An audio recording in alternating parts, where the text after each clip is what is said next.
आज हम जानेंगे माया निर्मित नगर में शील निधि की कन्या पर मोहित हुए नारद जी का भगवान विष्णु से उनका रूप मांगना, भगवान का अपने रूप के साथ उन्हें वानर का सा मुंह देना, कन्या का भगवान को वरण करना और कुपित हुए नारद का शिव गणों को शाप देना। सूत जी कहते हैं, महर्षियों, जब नारद मुनि इच्छा अनुसार वहां से चले गए तब भगवान शिव की इच्छा से महाविशारद श्री हरि ने तत्काल अपने माया प्रकट की। उन्होंने मुनि के मार्ग में एक विशाल नगर की रचना की जिसका विस्तार 100 योजन था। वह अद्भुत नगर बड़ा ही मनोहर था। भगवान ने उसे अपने बैकुंठ लोक से भी अधिक रमणीय बनाया था। नाना प्रकार की वस्तुएं उस नगर की शोभा बढ़ाती थी। वहां स्त्रियों और पुरुषों के लिए बहुत से विवाह स्थल थे। वह श्रेष्ठ नगर चारों वर्णों के लोगों से भरा था। वहां शील निधि नामक एक ऐश्वर्यशाली राजा राज्य करते थे। वे अपनी पुत्री का स्वयंवर करने के लिए उद्धत थे, अतः उन्होंने भगवान उत्सव का आयोजन किया, महान उत्सव का आयोजन किया। उनकी कन्या का वरण करने के लिए उत्सुक हो चारों दिशाओं में बहुत से राजकुमार पधारे थे, जो नाना प्रकार की वेशभूषा तथा सुंदर शोभा से प्रकाशित हो रहे थे। उन राजकुमारों से वह नगर भरा पूरा दिखाई देता था। ऐसे सुंदर राजनगर को देख नारद जी मोहित हो गए। वे राजा शील निधि के द्वार पर गए। मुनि शिरोमणि नारद को आया देख महाराज शील निधि ने श्रेष्ठ रत्नमय सिंहासन पर बिठाकर उनका पूजन किया। तत्पश्चात अपनी सुंदरी कन्या को, जिसका नाम श्रीमती था, बुलवाया और उससे नारद जी के चरणों में प्रणाम करवाया। उस कन्या को देख नारद मुनि चकित हो गए और बोले, राजन, यह देव कन्या के समान सुंदरी महाभागा कन्या कौन है? उनकी यह बात सुनकर राजा ने हाथ जोड़कर कहा, मुने, यह मेरी पुत्री है। इसका नाम श्रीमती है। अब इसके विवाह का समय आ गया है। यह अपने लिए सुंदर वर चुनने के लिए निमित्त स्वयंवर में जाने वाली है। इसमें सब प्रकार के शुभ लक्षण लक्षित होते हैं। महर्षि, आप इसका भाग्य बताइए। राजा के इस प्रकार पूछने पर काम से विहीन हुए मुनि श्रेष्ठ नारद उस कन्या को प्राप्त करने की इच्छा मन में लिए राजा को संबोधित करके इस प्रकार बोले, गोपाल, आपकी यह पुत्री समस्त शुभ लक्षणों से संपन्न है, परम सौभाग्यवती है। अपने महान भाग्य के कारण यह धन्य और साक्षात लक्ष्मी की भांति समस्त गुणों की आगार है। इसका भावी पति निश्चय ही भगवान शंकर के समान वैभवशाली, सर्वेश्वर, किसी से पराजित न होने वाला, वीर, काम विजयी तथा संपूर्ण देवताओं में श्रेष्ठ होगा। ऐसा कहकर राजा से विदा ले इच्छा अनुसार विचरने वाले नारद मुनि वहां से चल दिए। वे काम के वशीभूत हो गए थे। शिव की माया ने उन्हें विशेष मोह में डाल दिया था। वे मनी मन सोचने लगे कि मैं इस राजकुमारी को कैसे प्राप्त करूं। स्वयंवर में आए हुए नरेशों से सबको छोड़कर यह एकमात्र मेरा ही वर्णन करे, यह कैसे संभव हो सकता है? समस्त नारियों को सौंदर्य सर्वथा प्रिय होता है। सौंदर्य को देखकर ही वह प्रसन्नता पूर्वक मेरे अधीन हो सकती है, इसमें संशय नहीं। ऐसा विचार कर काम से विहीन हुए मुनिवर नारद भगवान विष्णु का रूप धारण करने के लिए तत्काल उनके लोक में जा पहुंचे। वहां भगवान विष्णु को प्रणाम करके वे इस प्रकार बोले, भगवान, मैं एकांत में आपसे अपना सारा वृत्तांत कहूंगा। तब बहुत अच्छा कहकर लक्ष्मीपति श्री हरि नारद जी के साथ एकांत में जा बैठे और बोले, मुने, अब आप अपनी बात कहिए। तब नारद जी ने कहा, भगवान, आपके भक्त जो राजा शील निधि है, वे सदा धर्म पालन में तत्पर रहते हैं। उनकी एक विशाल लोचना कन्या है जो बहुत ही सुंदरी है। उसका नाम श्रीमती है। वह शिव मोहिनी के रूप में विख्यात है और तीनों लोकों में सबसे सुंदरी है। वो आज मैं शीघ्र ही उस कन्या से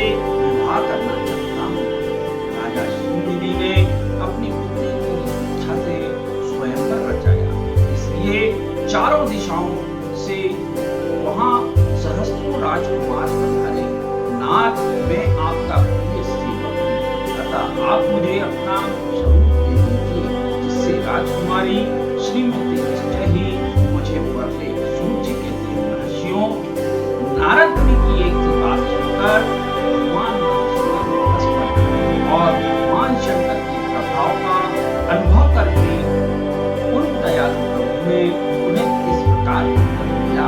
भगवान विष्णु ने तुम अपने अभिष्ट स्थान पर जाओ, मैं उसी तरह तुम्हारा हित साधन करूंगा जैसे श्रेष्ठ वेद अध्ययन करता है। तुम मुझे विशेष प्रिय हो। ऐसा कहकर भगवान विष्णु ने नारद तो वानर का दे दिया और शेष अंगों में अपने जैसा स्वरूप देकर भगवान की पूर्वोक्त बात सुनकर उनका मनोहर प्राप्त हो गया समझकर नारद मुनि को बड़ा हर्ष हुआ। वे अपने कृत्य मानने लगे। भगवान ने क्या प्रयत्न किया इसको वे समझ न सके।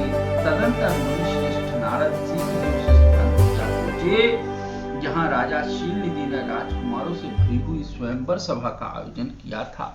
विप्रवरों राजपुत्रों से घिरी हुई वह दिव्य स्वयंवर सभा दूसरी इंद्र सभा के समान शोभा पा रही थी। नारद जी उस राज्य सभा में जा बैठे। वहां बैठकर प्रसन्न मन से बार बार यही सोचने लगे कि मैं भगवान विष्णु के समान रूप धारण किए हूं, अतः वह राजकुमारी अवश्य मेरा ही दूसरे का नहीं। श्रेष्ठ नारद को यह ज्ञान नहीं था कि मेरा मुंह कितना क्रूर है। उस सभा में बैठे हुए सब मनुष्यों ने पूर्ण रूप में देखा। राजकुमार आदि कोई भी उनके रूप परिवर्तन के रहस्य को ना जान सके। वहां नारद जी की रक्षा के लिए भगवान रुद्र के दो पार्षद आए, जो ब्राह्मण का रूप धारण करके पूर्ण भाव से वहां बैठे थे। वे ही नारद जी के रूप परिवर्तन के उत्तम मुनि को काम से मूल हुआ जान वे दोनों पार्षद उनके निकट गए और आपसे बातचीत करते हुए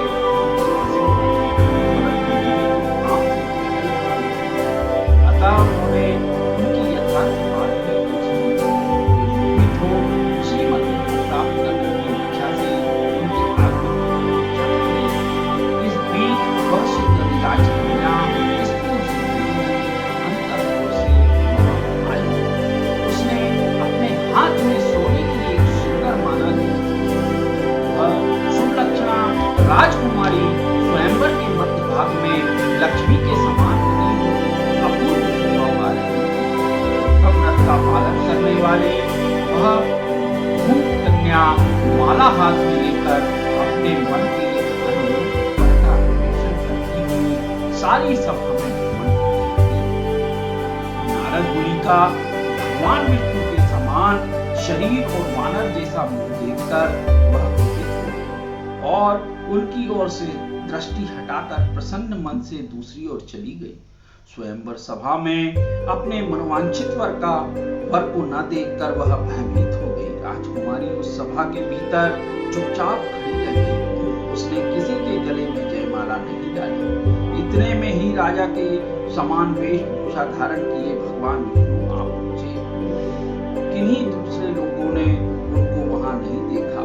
केवल उस कन्या की ही दृष्टि उन पर पड़ी। भगवान को देखते ही उस परम सुंदरी राजकुमारी का मुख प्रसन्नता से खिल उठा। उसने तत्काल ही अपने कंठ में वह माला डाल दी। राजा का रूप धारण करने वाले भगवान विष्णु उस राजकुमारी को साथ लेकर तुरंत अदृश्य हो गए। अपने धाम को जा पहुंचे। इधर सब राजकुमार श्रीमती की ओर से निराश हो गए। नारद मुनि तो काम वेदना से आतुर हो रहे थे, इसलिए वे अत्यंत विरल थे। तब वे दोनों विप्र रूपधारी ज्ञान विशारद रुद्रगण काम विहर नारद जी से रुद्रगणों ने कहा, हे नारद, हे मुने, तुम व्यर्थ ही काम से मोहित हो रहे हो। सौंदर्य के बल से राजकुमारी को पाना चाहते हो, अपना वानर के समान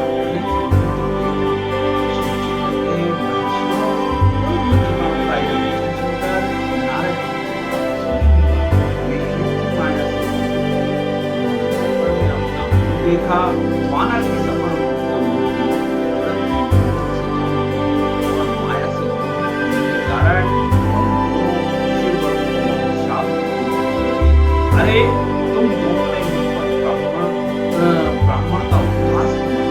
अतः तुम ब्राह्मण के बेटे से उत्पन्न राक्षस हो जाओ। ब्राह्मण की संतान होने पर भी तुम्हारे आकार राक्षस के समान ही होंगे।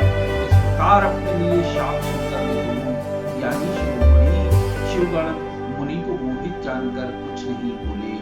ब्राह्मणों ने सदा सब घटनाओं में भगवान शिव की इच्छा मानते थे, अतः उदासीन भाव से अपने स्थान को चले गए और भगवान शिव की स्तुति करने लगे। बोलो भोलेनाथ भोले शंकर भगवान की जय हो। हर हर महादेव। कल हम जानेंगे नारद जी का भगवान विष्णु को क्रोधपूर्वक फटकारना और शाप देना, फिर माया दूर हो जाने पर पश्चाताप पूर्वक भगवान के चरणों में गिरना और शुद्धि का उपाय पूछना तथा भगवान विष्णु का उन्हें समझा बुझाकर शिव का महत्व जानने के लिए ब्रह्मा जी के पास जाने का आदेश और शिव के भजन का उपदेश देना। बोलो श्री राम जय राम जय जय राम।